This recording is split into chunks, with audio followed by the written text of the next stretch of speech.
Genesis chapter 22. Now it came about after these things that God tested Abraham and said to him, Abraham. And he said, Here I am. He said, Take now your son, your only son, whom you love, Isaac, and go to the land of Moriah, and offer him there as a burnt offering on one of the mountains of which I will tell you. So Abraham rose early in the morning and saddled his donkey, and took 2 of his young men with him, and Isaac his son. And he split wood for the burnt offering, and arose and went to the place of which God had told him. On the 3rd day Abraham raised his eyes and saw the place from a distance. Abraham said to his young men, Stay here with the donkey, and I and the lad will go over there, and we will worship and return to you. Abraham took the wood of the burnt offering and laid it on Isaac his son, and he took in his hand the fire and the knife. So the 2 of them walked on together. Isaac spoke to Abraham his father and said, My father. And he said, Here I am, my son. And he said, Behold the fire and the wood, but where is the lamb for the burnt offering? Abraham said, God will provide for himself the lamb for the burnt offering, my son. So the 2 of them walked on together. Then they came to the place of which God had told him. And Abraham built the altar there and arranged the wood, and bound his son Isaac, and laid him on the altar on top of the wood. Abraham stretched out his hand and took the knife to slay his son. But the angel of the Lord called on him from heaven and said, Abraham, Abraham. And he said, Here I am.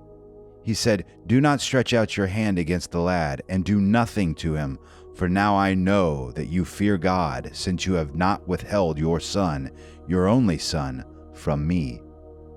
Then Abraham raised his eyes and looked, and behold, behind him a ram caught in the thicket by his horns. And Abraham went and took the ram and offered him up for a burnt offering in the place of his son. Abraham called the name of the place, The Lord will provide, as it is said to this day, In the mount of the Lord it will be provided. Then the angel of the Lord called to Abraham a second time from heaven and said, By myself I have sworn, declares the Lord, because you have done this thing, and have not withheld your son, your only son. Indeed, I will greatly bless you, and will greatly multiply your seed as the stars of the heavens, and the sand which is on the seashore. And your seed shall possess the gate of their enemies. In your seed all the nations of the earth shall be blessed, because you have obeyed my voice. So Abraham returned to his young men, and they arose and went together to Beersheba, and Abraham lived at Beersheba. Now it came about after these things that it was told Abraham, saying, Behold, Milcah also has borne children to your brother Nahor, Uz his firstborn, Buz his brother, and Kemuel the father of Aram, and Chesed, and Hazo, and Pildash, and Jidlaph, and Bethuel. Bethuel became the father of Rebekah. These 8 Milcah bore to Nahor, Abraham's brother. His concubine, whose name was Reumah, also bore Tebah, and Gahan, and Tahash, and Maachah. Genesis chapter 23. Now Sarah lived 127 years. These were the years of the life of Sarah. Sarah died in Kiriath Arba, that is Hebron, in the land of Canaan. And Abraham went in to mourn for Sarah and to weep for her. Then Abraham rose from before his dead, and spoke to the sons of Heth, saying, I am a stranger and a sojourner among you. Give me a burial site among you, that I may bury my dead out of my sight. The sons of Heth answered Abraham, saying to him, Hear us, my lord, you are a mighty prince among us. Bury your dead in the choicest of our graves. None of us will refuse you his grave for burying your dead. So Abraham rose and bowed to the people of the land, the sons of Heth. And he spoke with them, saying, If it is your wish for me to bury my dead out of my sight, hear me, and approach Ephron, the son of Zohar, for me, that he may give me the cave of Machpelah, which he owns, which is at the end of his field. For the full price, let him give it to me in your presence for a burial site.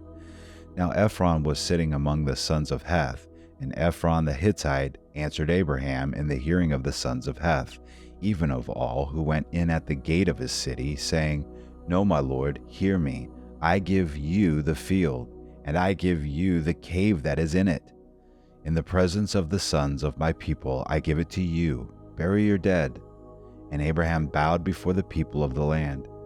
He spoke to Ephron in the hearing of the people of the land, saying, If you will only please listen to me, I will give you the price of the field. Accept it from me, that I may bury my dead there. Then Ephron answered Abraham, saying to him, My lord, listen to me. A piece of land worth 400 shekels of silver? What is that between me and you? So bury your dead.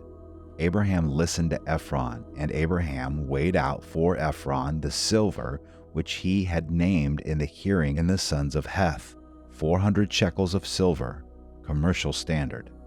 So Ephron's field, which was in Machpelah, which faced Mamre, the field and cave which was in it, and all the trees which were in the field that were within all the confines of its border, were deeded over to Abraham for a possession in the presence of the sons of Heth, before all who went in at the gate of his city. After this, Abraham buried Sarah his wife in the cave of the field at Machpelah facing Mamre, that is Hebron, in the land of Canaan. So the field and the cave that is in it were deeded over to Abraham for a burial site by the sons of Heth. Genesis chapter 24. Now Abraham was old, advanced in age, and the Lord had blessed Abraham in every way. Abraham said to his servant, the oldest of his household, who had charge of all that he owned, Please place your hand under my thigh, and I will make you swear by the Lord, the God of heaven and the God of earth, that you shall not take a wife for my son from the daughters of the Canaanites, among whom I live, but you will go to my country and to my relatives and take a wife for my son Isaac. The servant said to him, Suppose the woman is not willing to follow me to this land. Should I take your son back to the land from where you came? Then Abraham said to him, Beware that you do not take my son back there. The Lord, the God of heaven, who took me from my father's house and from the land of my birth, and who spoke to me and who swore to me, saying, To your descendants I will give this land. He will send his angel before you, and you will take a wife for my son from there. But if the woman is not willing to follow you, then you will be free from this my oath. Only do not take my son back there. So the servant placed his hand under the thigh of Abraham his master, and swore to him concerning this matter. Then the servant took 10 camels from the camels of his master, and set out with a variety of good things of his master's in his hand. And he arose and went to Mesopotamia, to the city of Nahor. He made the camels kneel down outside the city by the well of the water at evening time, the time when women go out to draw water. He said, O Lord, the God of my master Abraham, please grant me success today, and show loving kindness to my master Abraham.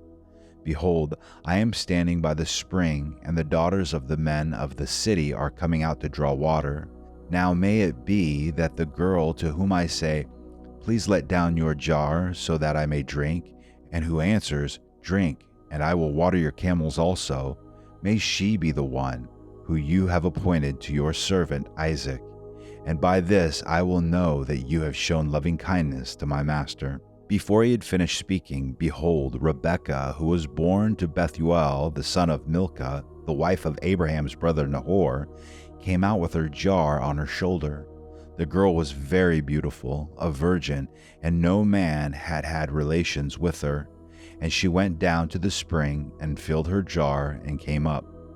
Then the servant ran to meet her and said, Please let me drink a little water from your jar. She said, Drink, my lord. And she quickly lowered the jar to her hand and gave him a drink. Now when she had finished giving him a drink, she said, I will draw also for your camels until they have finished drinking. So she quickly emptied her jar into the trough and ran back to the well to draw, and she drew for all his camels. Meanwhile the man was gazing at her in silence to know whether the Lord had made his journey successful or not. When the camels had finished drinking, the man took a gold ring weighing a half a shekel and 2 bracelets for her wrists weighing 10 shekels in gold, and said, "Whose daughter are you? Please tell me, is there room for us to lodge in your father's house?"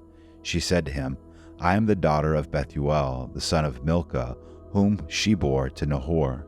Again she said to him, "We have plenty of both straw and feed, and room to lodge in."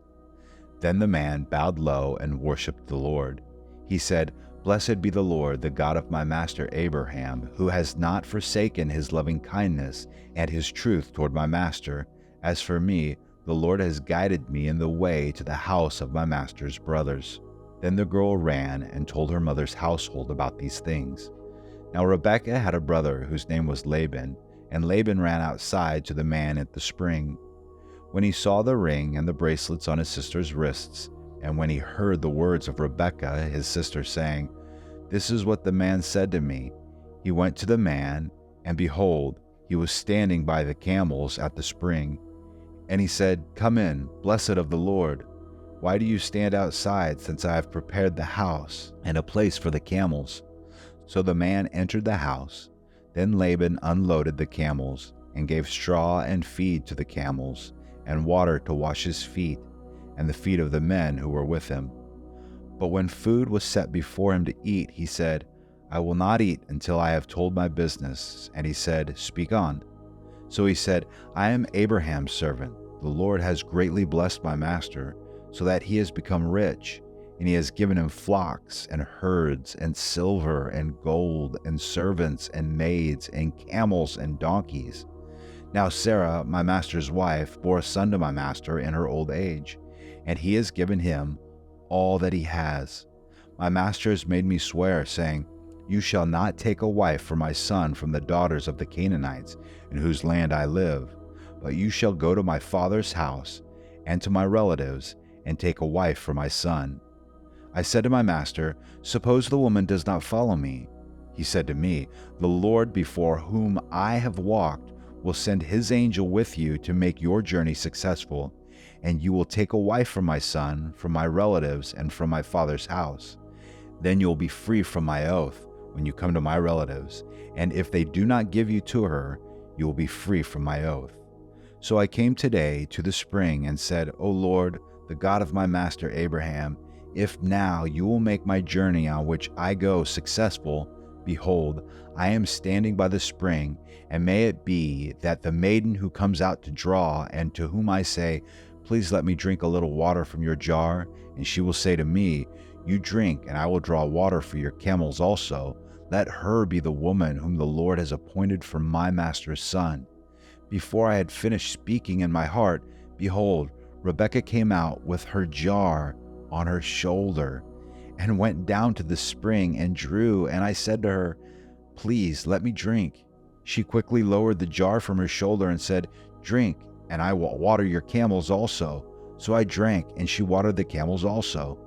Then I asked her and said, "Whose daughter are you?" And she said, "The daughter of Bethuel, Nahor's son, whom Milcah bore to him." And I put the ring on her nose and the bracelets on her wrists, and I bowed low and worshipped the Lord, and blessed the Lord, the God of my master Abraham, who had guided me in the right way to make the daughter of my master's kinsman for his son. So now, if you're going to deal kindly and truly with my master, tell me, and if not, let me know, that I may turn to the right hand or the left." Then Laban and Bethuel replied, "The matter comes from the Lord, so we cannot speak to you good or bad." Laban and Bethuel replied, "The matter comes from the Lord, so we cannot speak to you bad or good. Here is Rebekah before you. Take her and go, and let her be the wife of your master's son, as the Lord has spoken." When Abraham's servant heard these words, he bowed himself to the ground before the Lord. The servant brought out articles of silver and articles of gold and garments and gave them to Rebekah. He also gave precious things to her brother and to her mother. Then he and the men who were with them ate and drank and spent the night. When they arose in the morning, he said, "Send me away to my master." But her brother and her mother said, "Let the girl stay with us a few days, say 10. Afterward she may go." He said to them, Do not delay me, since the Lord has prospered my way. Send me away that I may go to my master. And they said, We will call the girl and consult her wishes. Then they called Rebekah and said to her, Will you go with this man? And she said, I will go. Thus they sent away their sister Rebekah and her nurse with Abraham's servant and his men.